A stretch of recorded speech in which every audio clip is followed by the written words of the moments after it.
हाँ जी, तो बेटा अब तक जर्नल एंट्रीज़ में अपने छोटे बड़े टॉपिक सारे मिला करके हमने 25 क्लासें ली हैं जर्नल एंट्री की, जिसमें आपको फिक्स एसेट्स की सेल परचेज, गुड्स की sale purchase, purchase return, sales return, bank loan, expenses, income और भी interest on capital, interest on drawing, सारी बातें बता दी गई हैं। ज़्यादा बड़ी क्लासेस नहीं है, छोटी छोटी सी क्लासेस हैं, ठीक है। जिन बच्चों ने अभी तक नहीं देखी है वो देख लें। और आज से अपन क्या करेंगे कि जर्नल एंट्री वाला जो टॉपिक है उसके अपन questions, complete full fledge questions जो हैं पूरे, वो सॉल्व करना शुरू करेंगे, ठीक है। अगर जर्नल एंट्री में कोई बात रह भी गई है तो वो आगे जब वो आएगी वो मैं आपको क्लियर करा दूंगा। वैसे मैंने सारा टॉपिक कंप्लीट कर दिया है। अब सुनिए ध्यान से, जिन बच्चों के पास बुक नहीं है एनसीईआरटी की, पहले वो बुक ले लें। ये एनसीईआरटी की बुक है अपनी, ठीक है। इंग्लिश मीडियम के हैं तो इंग्लिश मीडियम की बुक ले लीजिए, और हिंदी मीडियम के हैं तो हिंदी मीडियम की ले लीजिए।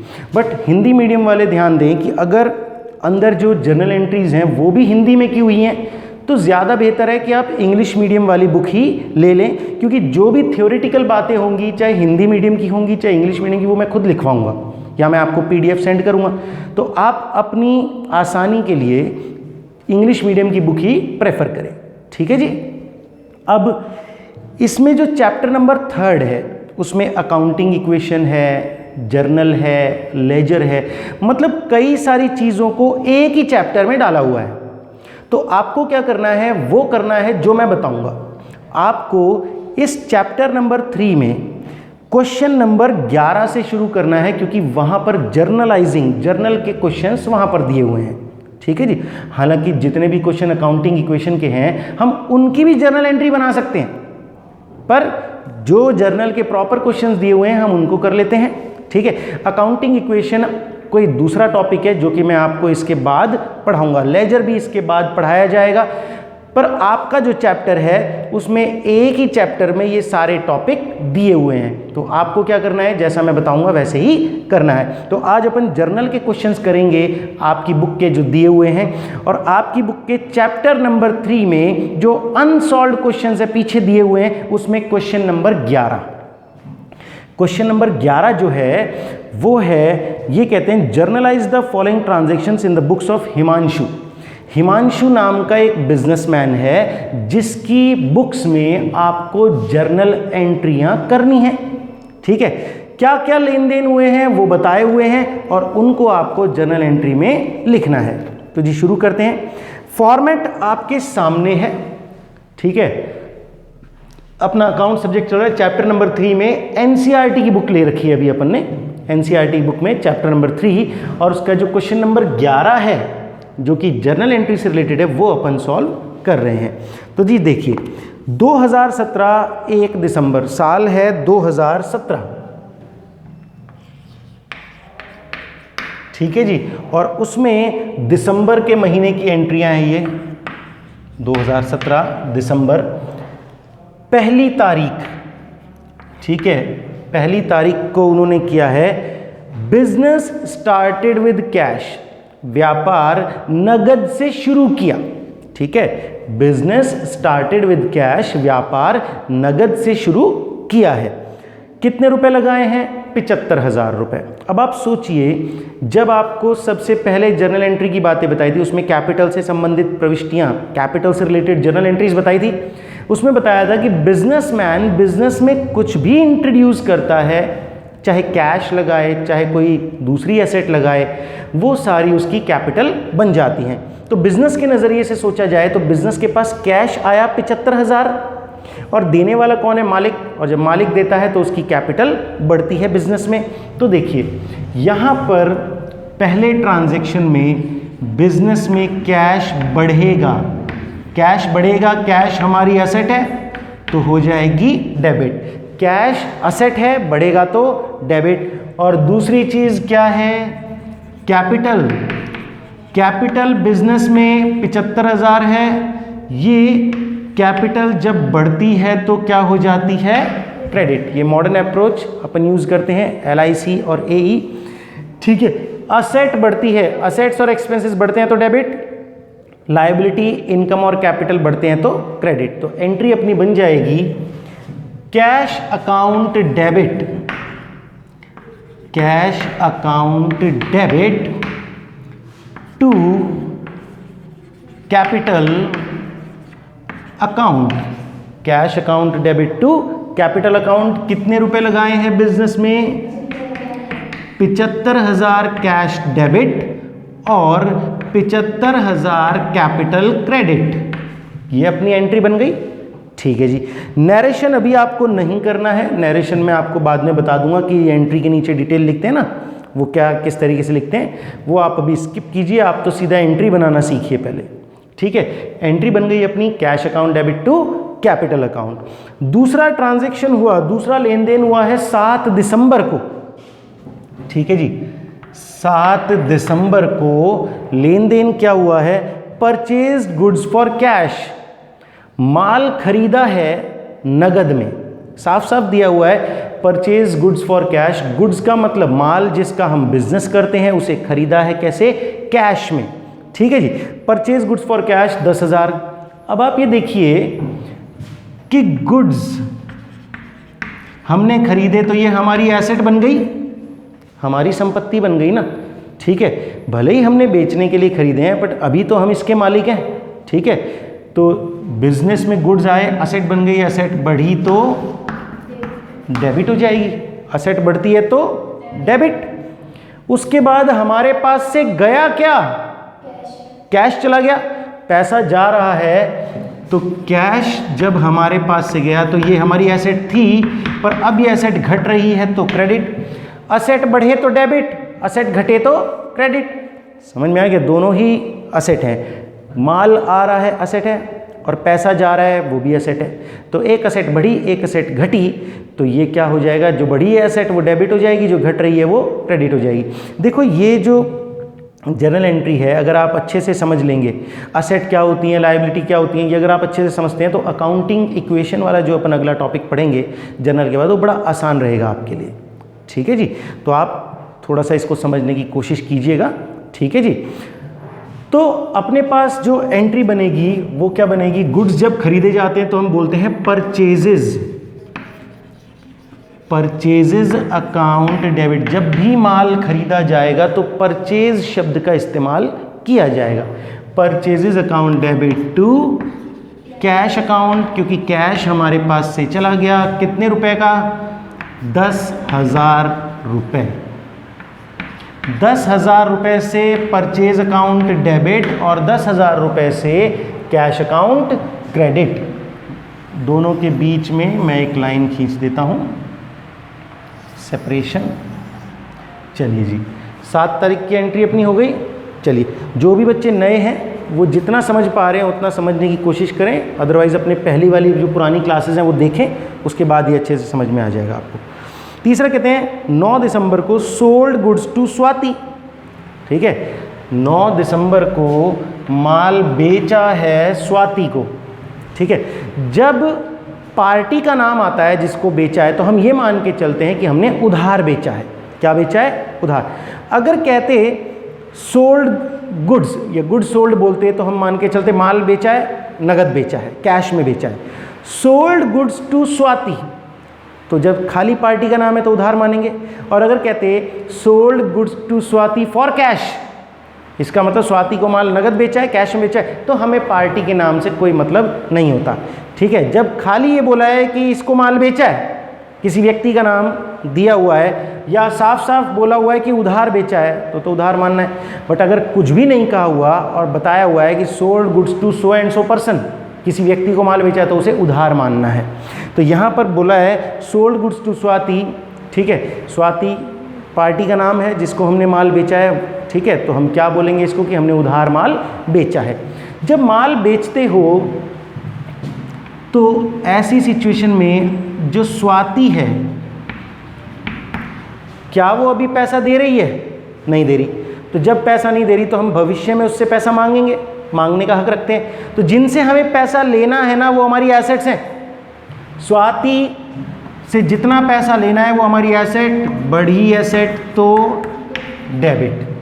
ठीक है, तो डेबिट तो किया जाएगा स्वाति को, एंट्री हो जाएगी Swati account debit. Swati debit हो जाएगी कितने रुपए से, कितने का माल बेचा है उसको, 5000 का। 5000 रुपए से स्वाति हो गई डेबिट हमारी बुक्स में। अब बेचा क्या है, हमने उसे गुड्स बेचे हैं, ठीक है। देखो सेल्स जब हुई, सेल्स को अपन क्रेडिट कर रहे हैं, बट इसमें ध्यान दो, सेल्स में हमारे गुड्स की कॉस्ट भी शामिल है और प्रॉफिट भी शामिल है, या कहो इनकम भी शामिल है। जब माल बिकता है तो प्रॉफिट पर बेच रहे हो, तो गुड्स हमारी एसेट थी, ये कम हो रही है एसेट, तो हो जाएगी क्रेडिट। जब माल आता है तो हमारे पास डेबिट होता है, बढ़ती है एसेट हमारी। जब माल जाता है तो हमारे पास से गुड्स कम होंगे, एसेट घट रही है। बट इसके साथ साथ हमें प्रॉफिट भी हो रहा है, जितने का लाए थे उतने में थोड़ी बेच रहे हैं, उससे ज़्यादा में ही बेचते हैं।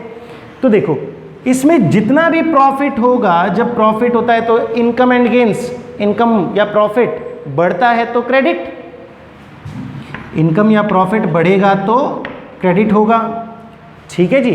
तो इसीलिए ये दोनों चीज़ें देखो हो तो क्रेडिट ही रही हैं, इसीलिए हम सेल्स में गुड्स की कॉस्ट और प्रॉफिट दोनों को मर्ज करके लिखते हैं और बोलते हैं सेल्स, ठीक है। तो सेल्स अकाउंट क्रेडिट होगा क्योंकि सेल्स में गुड्स की कॉस्ट भी, लागत भी शामिल है, जितने का माल जा रहा है उसको खरीदा कितने में था वो भी शामिल है और प्रॉफिट भी शामिल है। माल जा रहा है, एसेट कम हो रही है तो क्रेडिट, और इनकम बढ़ रही है तो क्रेडिट, तो दोनों को मिला करके हम क्रेडिट कर देंगे सेल्स को। तो सेल्स जो है वो बढ़ेगी तो हो जाएगी क्रेडिट। तो एंट्री हो जाएगी Swati account debit to sales account, कितने रुपए, 5000 रुपये। जिन बच्चों को सेल्स की एंट्री नहीं पता वो पहले सेल्स वाला वीडियो देखें कि एंट्री सेल्स से रिलेटेड कैसे की जाती है। इनके ऊपर पूरे वीडियो बने हुए हैं, परचेज के ऊपर पूरा वीडियो बना हुआ है, कैपिटल पे पूरा वीडियो बना हुआ है, सेल्स पर पूरा वीडियो बना हुआ है। यहाँ तो वो बच्चे इस क्लास को अच्छे से समझ पाएंगे जिन्होंने पुराने सारे वीडियो देख रखे हैं, क्योंकि इसमें कोई क्वेश्चन किसी पर्टिकुलर चीज़ पे नहीं आएगा, इसमें किसी भी लेन देन का पूछा जा सकता है आपसे। तो आपको सारी बातों की जानकारी होनी चाहिए, ठीक है, कोई दिक्कत तो नहीं। चलिए आगे की बात करते हैं। ये स्वाति वाला पॉइंट अपना कंप्लीट हो गया, ठीक है जी। इधर मैं आपको ये बता रहा हूँ कि इनके पीछे रीजंस क्या हैं, बट ये रीज़न आपको लिखने नहीं हैं, ठीक है जी। ये रीज़न सिर्फ आप रफ में अपने आप को समझाने के लिए ऐसा कर सकते हैं, ठीक है, बट आपको कहीं भी फॉर्मेट में ये चीज़ें नहीं लिखनी है। अगला जो पॉइंट है वो कहता है परचेज फर्नीचर। 12 दिसंबर को फर्नीचर खरीदा गया। अब आप सोचिए बिजनेस में क्या आ रहा है, फर्नीचर, और फर्नीचर परचेज इतना सा बोला हुआ है। तो जब किसी पार्टी का नाम नहीं दिया हुआ तो हम यही मानेंगे पैसे दे करके लेके आए हैं, परचेज फर्नीचर। अब फर्नीचर कोई माल नहीं है हमारे लिए, फर्नीचर हमारे लिए एक फिक्स एसेट है, हमने बिजनेस में यूज करने के लिए इसे खरीदा है, बेचने के लिए नहीं खरीदा, ठीक है। तो फर्नीचर आ रहा है बिजनेस में, एसेट बढ़ रही है, फर्नीचर हमारी एसेट है, बढ़ेगा। जा क्या रहा है, कैश, और वो भी हमारी एसेट थी, तो एसेट घट रही है। तो फर्नीचर बढ़ रहा है, एसेट डेबिट होगा, कैश घट रहा है तो क्रेडिट होगा, और एंट्री अपनी बन जाएगी furniture account debit, furniture account debit to cash account. Furniture debit होगा कितने रुपए से, ये हो जाएगा 3000 रुपये से, बड़ा सस्ता फर्नीचर है। 3000 रुपये में फर्नीचर डेबिट हुआ और 3000 से ही क्रेडिट हो जाएगा, ठीक है जी। तो एक असेट बढ़ी, एक असेट घटी, जो असेट बढ़ती है वो डेबिट, जो घटती है वो क्रेडिट, ठीक है जी। अब फर्नीचर की एंट्री के बाद हम देखते हैं आगे क्या कहा गया है। कहते हैं 18 दिसंबर को cash received from Swati in full settlement 4000। 18 दिसंबर को स्वाति, जिसको हमने कितने का माल बेचा था, 5000 का, वो फुल सेटलमेंट में मतलब पूर्ण भुगतान में अब 4000 रुपये दे रही है और कह रही है कि अब और पैसा नहीं मिलेगा, ठीक है। हमने भी उससे पैसा ले लिया है, ठीक है। हमने कितने रुपए का डिस्काउंट दे दिया उसको, कितने रुपए छोड़ दिए, 1000 रुपये। 5000 हम मांगते हैं और बदले में हमें मिल कितने रहे हैं? 4000। तो हमें कितने का खर्चा करना पड़ रहा है उस पैसे को वसूल करने के लिए? भाई ऐसा तो है नहीं कि वो दिवालिया हो गई है, मना कर दो, कह रहे फुल सेटलमेंट मिलता है। और हम भी एग्री करते हैं कि भैया ठीक है दे दो 4000 रुपये, बट दे दो। तो हमने उससे पैसा निकलवाने के लिए कितना पैसा छोड़ा? 1000। हमने अपनी मर्जी से छोड़ा है ना, ठीक है। तो हमने अगर अपनी कोई काम मर्जी से किया है तो क्या माना जाएगा? खर्चा मान लिया जाएगा। तो हमने पैसा प्राप्त किया कितना? 4000। तो कैश आया अपने बिजनेस में। कैश क्या है? असेट। असेट बढ़ी तो डेबिट, कैश अकाउंट डेबिट। हमारे पास कैश आया 4000 रुपये। कितना आया? 4। और हमने कितने रुपए छोड़ दिए? 1000। तो वो हमारा खर्चा। खर्चे क्या होते हैं बिजनेस में? Debit. A for asset, E for expenses and losses. Expenses and losses बढ़ेंगे तो डेबिट, घटेंगे तो क्रेडिट। तो कैश आया, असेट बढ़ी, एक्सपेंस हुआ डिस्काउंट के नाम का, डिस्काउंट अकाउंट डेबिट। कितने रुपए छोड़े हमने? 1000। और स्वाति हमारी बुक्स में कितने अकाउंट से डेबिट थी? 5000 से। तो स्वाति का अकाउंट बंद हो जाएगा अब।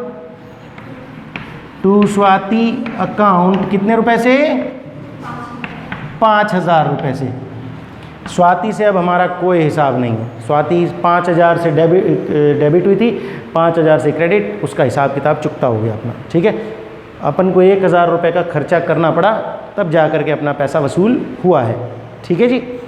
अब आगे की बात करते हैं। आगे ये कहते हैं कि रेंट पे किया है, ठीक है। कब पे किया है?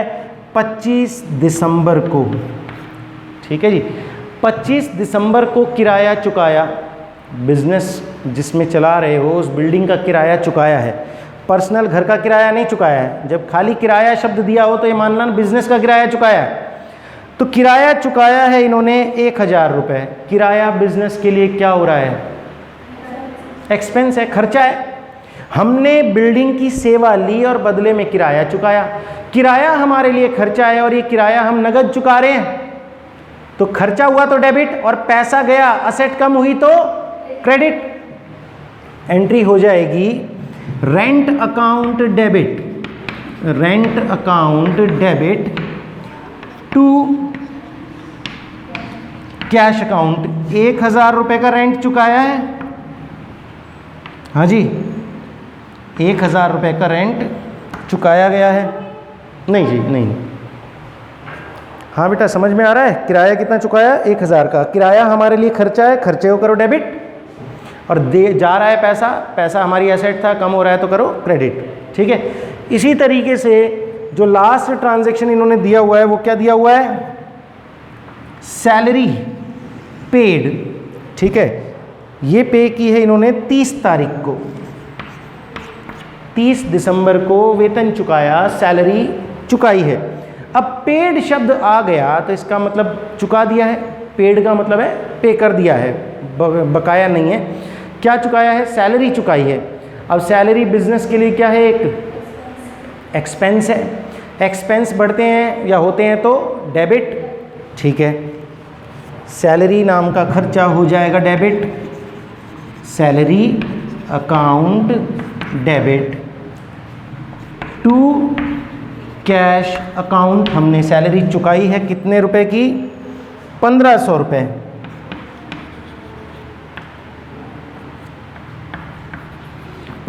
डेबिट सैलरी और 1500 क्रेडिट कैश, ठीक है जी। तो उम्मीद है जिन बच्चों ने रेगुलर क्लासेस देखी हैं अब तक उनको ये वाला क्वेश्चन समझ में आ गया होगा, ठीक है। जिन बच्चों ने पुरानी जो कॉन्सेप्ट की क्लासेस हैं वो रेगुलर देखी हैं तो उनको ये इजीली समझ में आ रहा होगा, और जिन्होंने नहीं देखी हैं तो पहले वो पुरानी क्लासेस देख लें, उसके बाद यहाँ पर क्वेश्चंस करें, ठीक है। अब देखिए क्वेश्चन नंबर 1 तो अपन ने कर लिया, ठीक है। अब एक बार क्वेश्चन नंबर 1 कह रहा हूँ, 11 नंबर क्वेश्चन तो कर लिया है। अब अपन कर लेते हैं क्वेश्चन नंबर 12, ठीक है। क्वेश्चन नंबर 12 कर लेते हैं फटाफट। तो चलिए इसको मिटा देते हैं।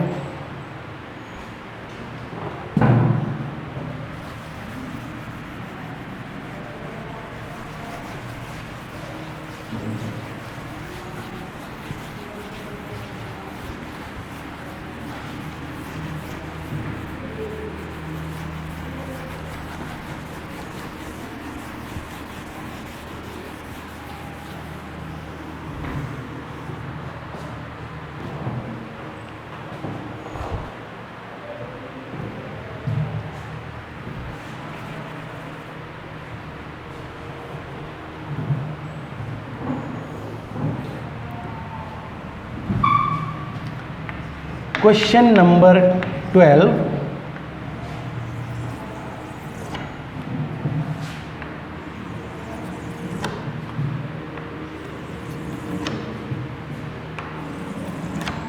हाँ जी करें शुरू। क्वेश्चन नंबर 12 में कहते हैं enter the following transaction in the journal of Mudit. अब मुदित नाम का एक व्यक्ति है जो कि बिजनेस शुरू कर रहा है, ठीक है, और जनवरी 2017 में उसने जो जो लेन देन किए हैं, जो जो ट्रांजैक्शंस किए हैं, उनको आपको उसकी बुक्स में रिकॉर्ड करना है, ठीक है जी। तो सबसे पहली बात तो साल कौन सा है, 2017, साल 2017 और मंथ है जनवरी, जनवरी का महीना 2017। कहते हैं 1 तारीख को कमेंस्ड बिजनेस विद कैश, रोकड़ से व्यापार प्रारंभ किया, बिजनेस शुरू किया और रोकड़ लगाया है, मतलब कैश लगाया है 1,75,000 रुपये, ठीक है, 1,75,000 रुपये कैश लगा करके उसने बिजनेस शुरू किया। कोई एंट्री बताएगा आप में से? कैश टू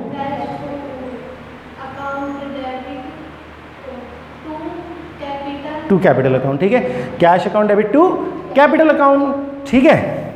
कितने रुपए लगाए? 1,75,000 रुपये लगाए हैं उसने 1 तारीख को। Cash account debit to capital account 1,75,000 debit cash और 1,75,000 क्रेडिट कैपिटल, ठीक है जी। कैश टू कैपिटल अपनी एंट्री बन गई।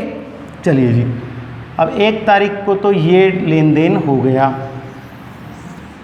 उसके बाद 2 तारीख को खाली बिल्डिंग दिया हुआ है, ठीक है, 1 तारीख को बिल्डिंग जो है वो दे रखी है। अब यही मान के चलेंगे, खाली बिल्डिंग का क्या मान है, बिल्डिंग परचेज की होगी, यही मान लेते हैं, ठीक है। खाली बिल्डिंग शब्द लिखा हुआ है और कुछ नहीं लिखा हुआ, तो हम यही मान लेते हैं कि उसने बिल्डिंग खरीदी है। बिल्डिंग खरीदी है 1 लाख रुपए में, तो 1 लाख रुपए गए और बिल्डिंग हमारी एसेट बन गई, ठीक है। तो एक एसेट बढ़ी और एक एसेट कम हुई, 1 लाख की बिल्डिंग हमारी हो गई और 1 लाख रुपए कैश हमारे पास से चला गया 1 तारीख को, ठीक है जी। तो 1 जनवरी को ही एंट्री बन जाएगी building account debit to cash account, ठीक है जी। कितने रुपए? 1 लाख रुपए। क्या building account debit to cash, building हमारी एसेट बन गई, संपत्ति बन गई। जब संपत्ति बढ़ती है, एसेट बढ़ती है तो डेबिट, और जो एसेट जाती है या घटती है वो क्रेडिट। तो कैश हमारी एसेट, घट रही है क्रेडिट, बिल्डिंग बन रही है एसेट तो डेबिट। इसके बाद आगे बढ़ते हैं। आगे क्या कहा गया है? आगे कहा गया है गुड्स परचेज फॉर कैश, माल खरीदा है कैश देके। तो जब माल खरीदा जाता है तो उसके लिए अपन परचेज वर्ड यूज करते हैं। Purchases account debit to cash account, purchase account debit to cash. 75,000 रुपये का माल खरीदा है 2 जनवरी को। Purchases account debit to cash account, कितने रुपए का माल? 75,000 का। तो देखो माल खरीदा, असेट बन गई हमारी, डेबिट होगा, पैसे जा रहे हैं कैश, क्रेडिट हो जाएगा, ठीक है। उसके बाद कहते हैं 3 तारीख को sold goods to Ramesh, Ramesh को माल बेचा। जब खाली पार्टी का नाम दिया हो तो हम क्या मानते हैं? उधार बेचा है, ठीक है। हमने रमेश को उधार माल बेचा है 30,000 का। अब मैं यहाँ पर आपको बार बार सेल्स को स्प्लिट करके नहीं बताऊँगा कि सेल्स में माल की लागत है, प्रॉफिट भी है, इसीलिए सेल्स को अपन क्रेडिट करते हैं। ये सेल्स वाली एंट्रीज में मैं पहले भी बता चुका हूँ और पिछले वाले क्वेश्चन में भी बता चुका हूँ। तो डायरेक्ट मैं एंट्री करूँगा यहाँ पर Ramesh account debit to sales, ये एंट्री हो जाएगी 3 तारीख को। रमेश हमारी एसेट बन गया, इससे हमें पैसा लेना है। Ramesh account debit to sales account, माल बिकता है तो उसे अपन सेल्स कहते हैं, ठीक है जी। कितने में बेचा है हमने इसको माल? 30,000 रुपये का माल अपन ने इसको बेचा है, ठीक है जी। Ramesh account debit to sales account 30,000 का हो गया। नेक्स्ट कहते हैं पेड वेजेस, 4 तारीख को पेड वेजेस, वेजेस का मतलब होता है मजदूरी, पेड का मतलब चुकाई, मजदूरी चुकाई, मजदूरी वेजेस बिजनेस के लिए क्या है, एक्सपेंस है, खर्चे होते हैं तो डेबिट, और चुकाया है तो कैश गया है, कैश हमारी एसेट है, कम हो गई तो क्रेडिट। तो एंट्री हो जाएगी wages account debit cash account, मजदूरी चुकाई गई है 500 रुपए की, ठीक है जी, मजदूरी चुकाई गई है 500 रुपए। ये हो गई एंट्री अपनी 4 तारीख को। फिर कहते हैं सोल्ड गुड्स फॉर कैश 6 तारीख को, ठीक है जी, 6 तारीख को सोल्ड गुड्स फॉर कैश, माल बेचा है, गुड्स सोल्ड किए तो माल बेचा है, फॉर कैश का मतलब नगद में बेचा है, तो अब माल बिका है, सेल्स तो क्रेडिट और बदले में कैश आ गया, तो कैश हमारी एसेट है, बढ़ गई, पैसा आ रहा है, एसेट बढ़ी तो डेबिट और सेल्स हो जाएगी क्रेडिट। तो एंट्री हो जाएगी cash account debit to sales account, ठीक है, कितने रुपए से, ये हो रही है 10,000 रुपए से, 10,000 रुपए से कैश डेबिट और 10,000 रुपए से सेल्स हो जाएगी अपने लिए क्रेडिट, ठीक है। अब इसके बाद अगला जो लेन देन है, अगला ट्रांजैक्शन है, वो क्या कहता है, देखिए 10 जनवरी को paid for trade expenses, trade expenses का मतलब होता है बिजनेस के व्यापारिक खर्चे, बिजनेस में आपने ट्रेड एक्सपेंसेस किए, खर्चे की साफ बता रहा है, एक्सपेंस है, खर्चा है, पेड कर दिए मतलब चुका दिए, तो खर्चा होता है तो क्या करते हैं उसे डेबिट, और पैसा जा रहा है तो क्या कर देंगे क्रेडिट। तो एंट्री हो जाएगी trade expense account debit to cash. ये काम हो रहा है 10 तारीख को, trade expenses account debit, trade expense account debit to cash account, कितने रुपए चुकाए हैं, 700 रुपए, और 700 रुपए हो जाएंगे क्रेडिट, 700 डेबिट 700 क्रेडिट, ठीक है जी। यहाँ तक की बात हो गई। अब आगे के भी ट्रांजैक्शंस दिए हुए हैं, ठीक है जी, उनको अपन देख लेते हैं। चलिए, तो मैं इनको मिटा रहा हूँ क्योंकि अब जगह मेरे पास और है नहीं। करें शुरू आगे की चर्चा।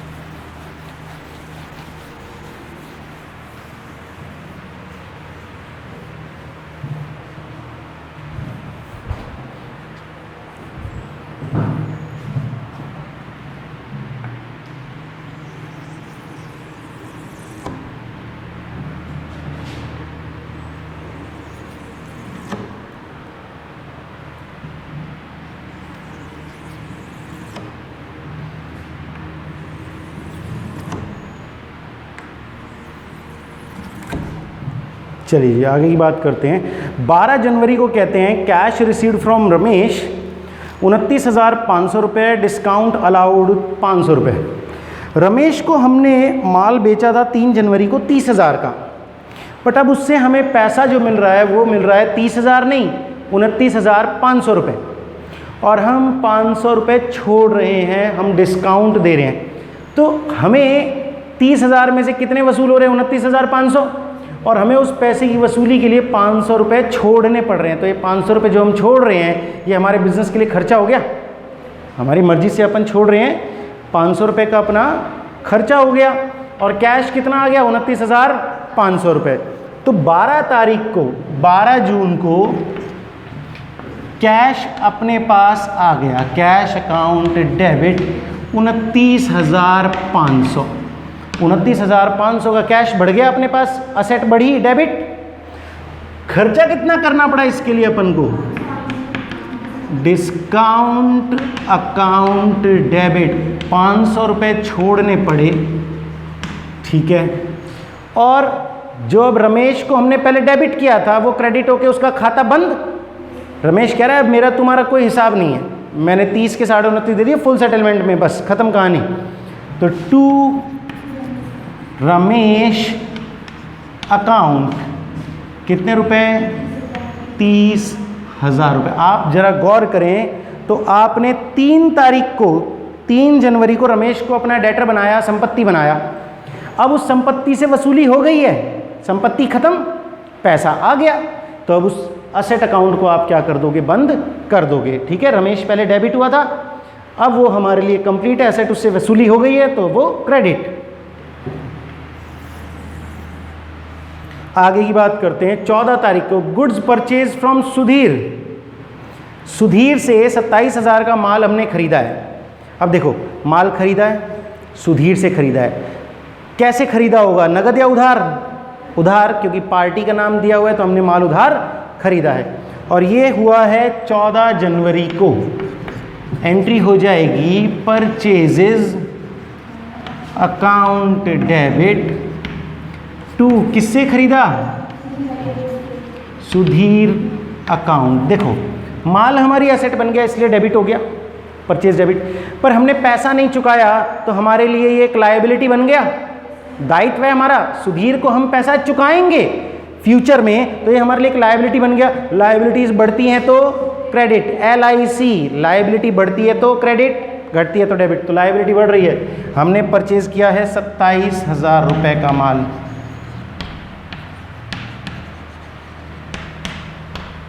ठीक है जी, 27,000 रुपये का माल खरीद लिया है। 18 तारीख को कहते हैं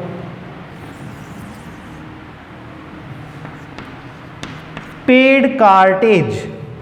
कार्टेज का मतलब होता है भाड़ा, माल मंगाने का या माल भेजने का भाड़ा।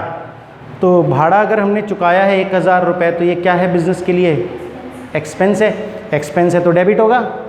एंट्री हो जाएगी कार्टेज अकाउंट डेबिट टू, कैसे चुकाया है बेटा? ये कैश में, कैश गया, कैश अकाउंट 1,000 रुपये, कार्टेज टू कैश 1,000 रुपये। कार्टेज हमारा खर्चा है, खर्चे बढ़ते हैं या होते हैं तो डेबिट, और कैश हमारी एसेट थी, जा रही है तो क्रेडिट। चलिए आगे की बात करते हैं। आगे कहते हैं 20 तारीख को draw cash for personal use. Personal use के लिए, निजी काम के लिए बिजनेस से पैसा निकाला है, कैश निकाला है 5,000 रुपये।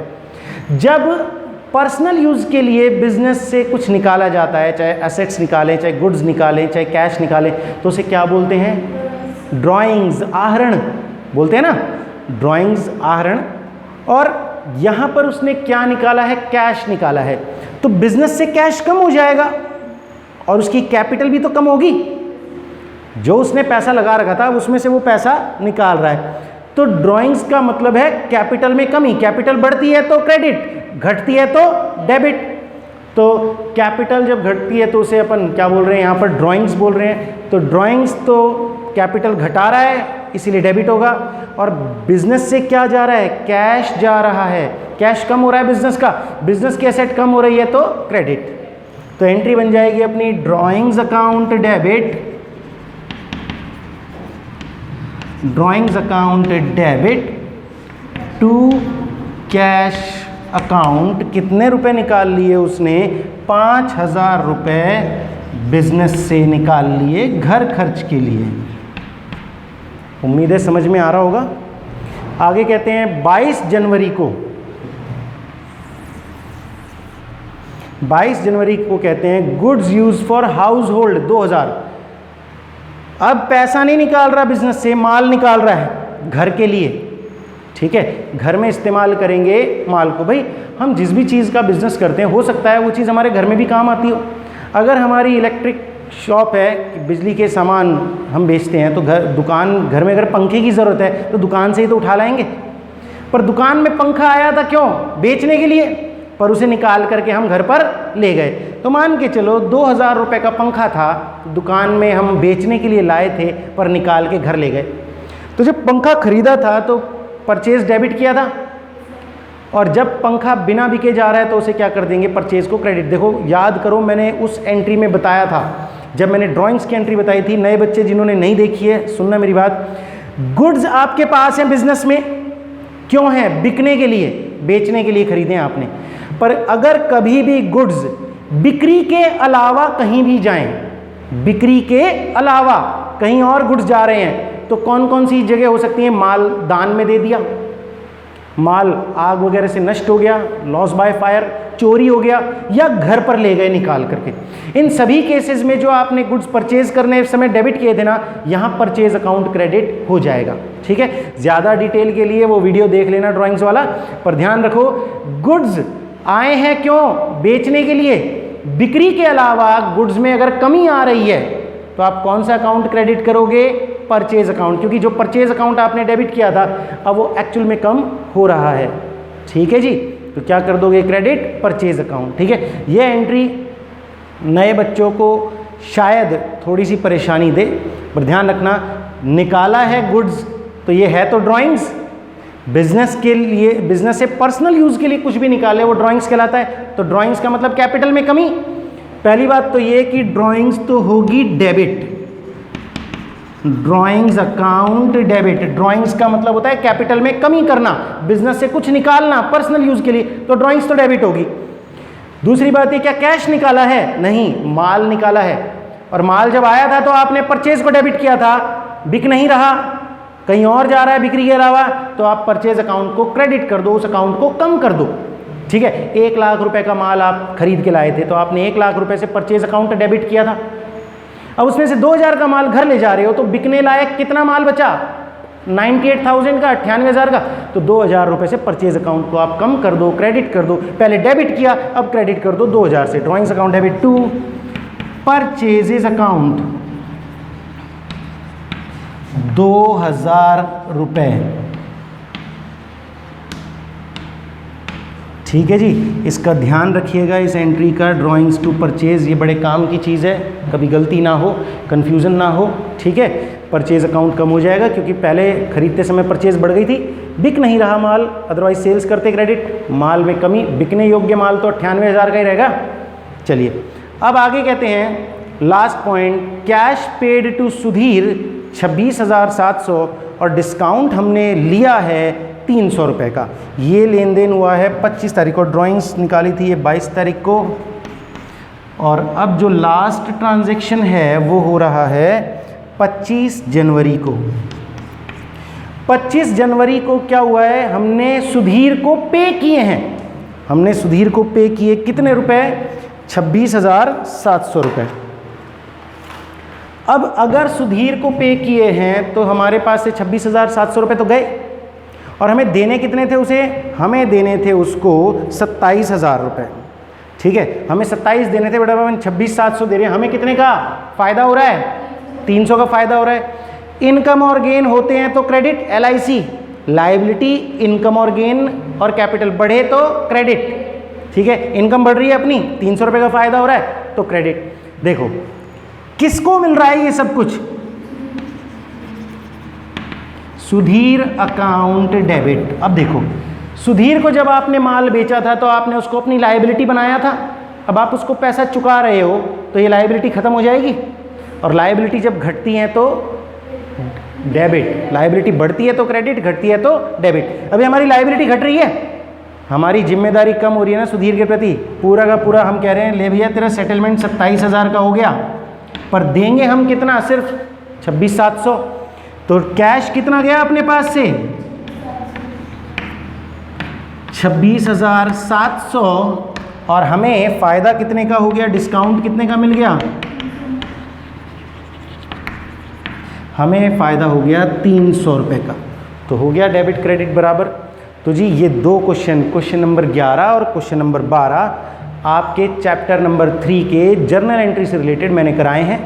ठीक है जी, आपको इसके लिए कोई PDF की ज़रूरत तो पड़ेगी नहीं, क्योंकि यहीं पर जो आपके सामने सॉल्यूशन है ये आपको नोट डाउन करना है। बुक आप खरीद लीजिए, नहीं खरीदिए तो अदरवाइज़ मैं आपको क्वेश्चनों का PDF तो सेंड कर ही दूँगा। क्वेश्चन नहीं उतारने हैं आपको, सिर्फ और सिर्फ सॉल्यूशन करना है।